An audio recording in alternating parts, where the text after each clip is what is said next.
Merdeka! Merdeka! Merdeka! Itulah yang kita laungkan seluruh negara pada tanggal 31 Ogos 1957. Tapi tahukah bagaimana sejarah kita mencapai kemerdekaan? Hari ini, mari kita belajar bagaimana negara kita yang pernah dijajah bermula dengan Kerajaan Melaka yang telah dibuka oleh Parameswara pada 1400. Masa itu Melaka mencapai kegemilangannya. Zaman kegemilangan sebab pedagang-pedagang dari Cina, dari India, dari Arab, dari Parsi semua datang pergi. Dikatakan pada ketika itu ada 84 bahasa yang dipertuturkan pada zaman kegemilangan Melaka. Sebab Melaka adalah sebuah kerajaan yang popular, kerajaan yang bagus, kerajaan yang ditadbir oleh pemimpin yang hebat. Jadi Melaka menjadi terkenal. Bila Melaka dah menjadi terkenal, adalah kuasa asing yang cuba datang menjajah negara kita. Bermula dengan rombongan Portugis pada tahun 1509. Rombongan ini datang untuk meninjau apakah keistimewaan Melaka. Dalam diam-diam, Portugis telah mengatur strateginya bagaimana untuk menewaskan kerajaan Melayu Melaka. Melaka pula pada ketika itu berlaku perebutan kuasa di kalangan raja-rajanya. Mereka ingin memerintah antara satu sama lain. Rakyat dah mula berpecah belah.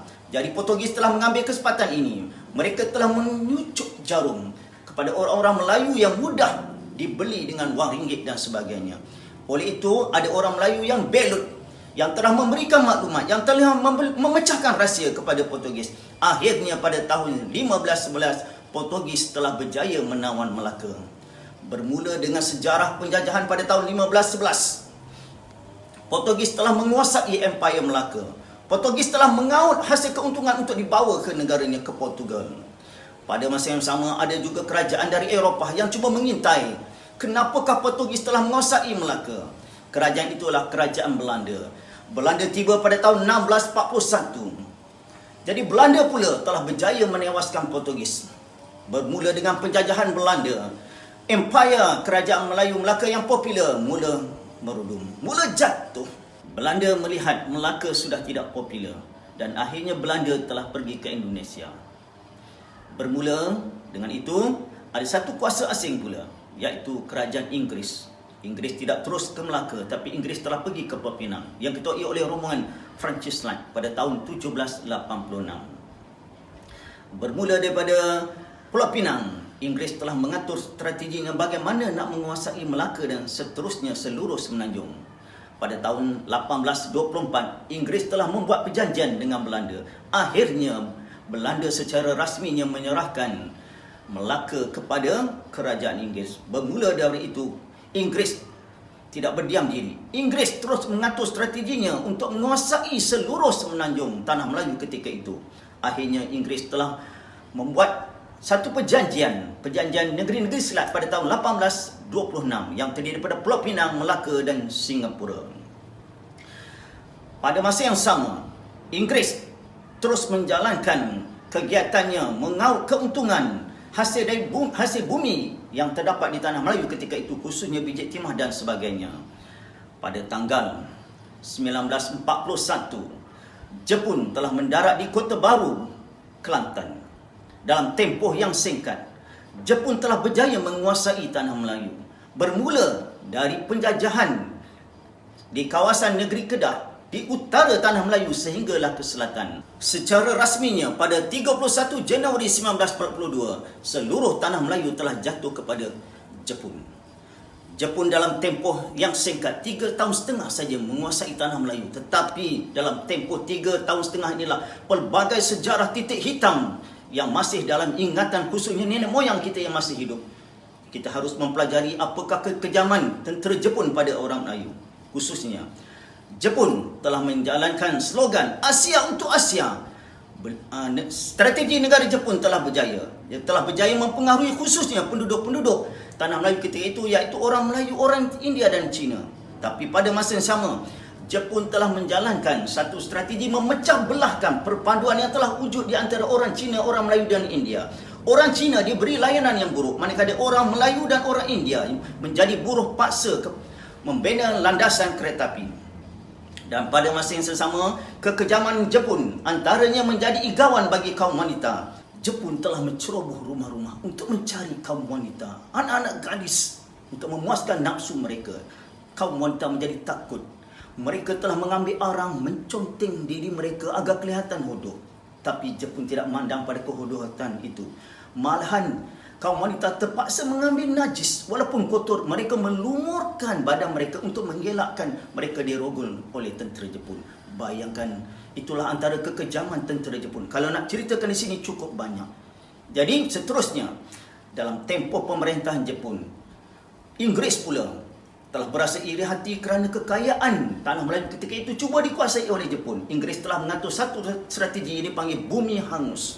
Inggris telah menggunakan pelbagai cara untuk merosakkan segala hasil tanaman tanah Melayu. Jadi orang Melayu ketika itu menderita kerana kekurangan makanan. Nak makan nasi ketika itu terlalu sukar. Jadi orang-orang Melayu terpaksa menanam ubi kayu, menanam jagung, menanam pisang dalam tempoh yang singkat untuk jadikan makanan. Bayangkan, ubi kayu menjadi makanan harian mereka ketika itu. Nasi, jangan bayangkan nasi kandar, nasi berani dah susah nak cari ketika itu. Itulah zaman kekejaman tentera Jepun.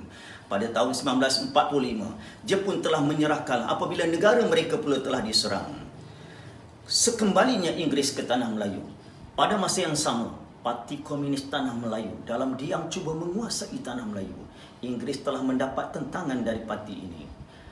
Jadi pada tahun 1946, diringkaskan, Inggris telah melancarkan Malayan Union. Mereka cuba menguasai pentadbiran tanah Melayu, khususnya melibatkan kerajaan-kerajaan istana, raja-raja Melayu ketika itu. Pada masa yang sama, orang Melayu tidak dapat menerima Melayu ini. Mereka mula menentang dalam senyap. Dan golongan cerdik pandai yang telah mendapat pendidikan luar negara, yang telah kembali ke tanah Melayu, dalam diam-diam mereka telah menanamkan semangat untuk kita mencapai kemerdekaan khususnya. Antaranya Dos Said, Rentang, Datuk Maharaja Lela, Datuk Bahaman, Tok Janggut dan Mat Kilau. Itulah antara pemimpin-pemimpin yang telah berjaya menaikkan semangat orang Melayu agar mereka bekerjasama. Dan pada masa yang sama, pemimpin-pemimpin ini telah menggunakan akhbar, majalah untuk menaikkan semangat orang-orang Melayu. Dan pada tahun 1952, Tengku Abdul Rahman telah menubuhkan Parti Perikatan yang terdiri daripada orang Melayu, orang Cina, orang India. Orang Melayu, orang Cina dan India telah bekerjasama. Dan pada 8 Februari 1956, Tengku Abdul Rahman telah menandangi perjanjian London dengan kerajaan Inggeris. Pada 20 Februari 1956, Tengku Abdul Rahman yang kembali dari London telah mengisytiharkan kemerdekaan di Padang Hilir Melaka. Dan secara rasminya pada tanggal 31 Ogos 1957, negara kita secara rasminya dengan Tengku Abdul Rahman telah melaungkan merdeka, merdeka, merdeka, merdeka, merdeka sebanyak 7 kali. Dengan ini, tanah Melayu telah mencapai kemerdekaan. Itulah yang cikgu nak kongsikan bagaimana penjajahan secara ringkas bermula dengan kerajaan Melayu Melaka sehinggalah kita mencapai kemerdekaan. Dan bagi rakyat Malaysia semua, khususnya bagi generasi sekarang, sama-samalah kita hayati arti kemerdekaan yang kita akan laungkan pada tanggal 31 Ogos 2021 lagi dengan penuh semangat dalam keadaan mood PKP. Okey, itu saja yang cikgu nak sampaikan pada hari ini berkaitan dengan sejarah penjajahan negara kita. Jika kamu rasa apa yang cikgu sampaikan pada hari ini bermanfaat, kamu boleh like dan kamu share dengan kawan-kawan supaya sama-sama mendapat ilmu. Okey, jumpa lagi, banyak lagi yang cikgu nak sampaikan dalam topik sejarah ini. Okey, jumpa lagi, bye. Assalamualaikum.